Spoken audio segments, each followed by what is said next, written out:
Nasib Mario Dendi Satrio, aktor utama kasus penganiayaan terhadap David Ozora kini semakin langsa. Pasalnya, jaksa menyatakan bahwa berkas perkara kasus Mario Dendi kini dinyatakan lengkap alias P21. Sebagaimana yang diungkapkan oleh Asisten Tindak Pidana Umum Kejaksaan Tinggi DKI Jakarta, Danang Suryo Wibowo, dalam konferensi pers di Jakarta pada Rabu 24 Mei 2023. Otomatis, Mario Dendi disangkakan pasal yang lebih lengkap ketimbang sebelumnya.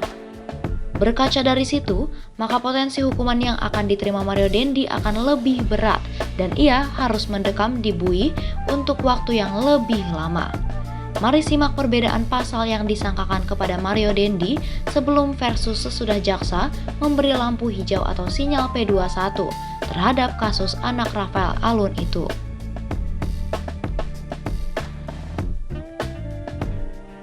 Mario Dendi pada awal kasusnya bergulir hanya disangkakan pasal 76C Jungto, pasal 80 Undang-Undang Nomor 35 Tahun 2014 tentang perubahan atas Undang-Undang RI Nomor 23 Tahun 2002 tentang perlindungan anak subsider, pasal 351 ayat 2 tentang penganiayaan berat oleh kepolisian. Kala itu Mario Dendi hanya berpotensi dibui selama 5 tahun. Adapun sosok Menko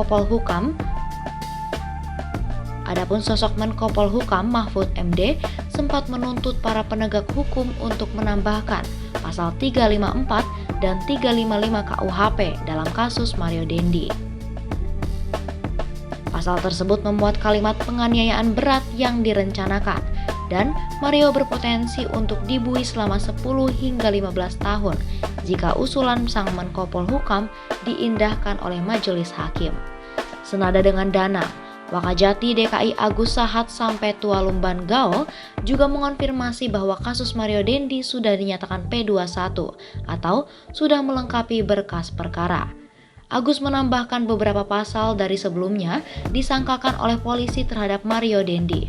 Adapun pasal tersebut adalah sebelumnya disarankan oleh Mahfud MD yakni tak lain pasal 355 ayat 1 KUHP.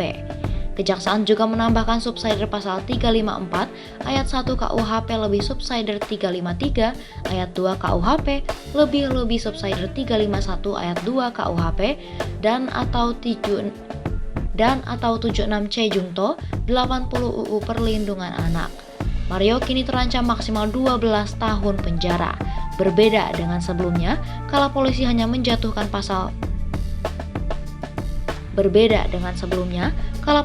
menjatuhkan pasal 76C Jungto, pasal 80 Undang-Undang Nomor 35 Tahun 2014. Pertimbangan tersebut lantaran jaksa menilai kasus Mario memuat beberapa unsur pidana yang dimuat dalam pasal yang diberikan, yakni sesuai dengan Pertimbangan tersebut lantaran jaksa menilai kasus Mario memuat beberapa unsur pidana yang dimuat dalam pasal yang diberikan, yakni sesuai dengan isi pasal 355 ayat 1 KUHP, yakni sebagai berikut. 1. Penganiayaan berat yang dilakukan dengan direncanakan terlebih dahulu, dihukum penjara selama-lamanya 12 tahun. 2. Jika perbuatan itu menyebabkan kematian orangnya, si tersalah Jika perbuatan itu menyebabkan kematian orangnya, si tersalah dihukum penjara selama-lamanya 15 tahun penjara.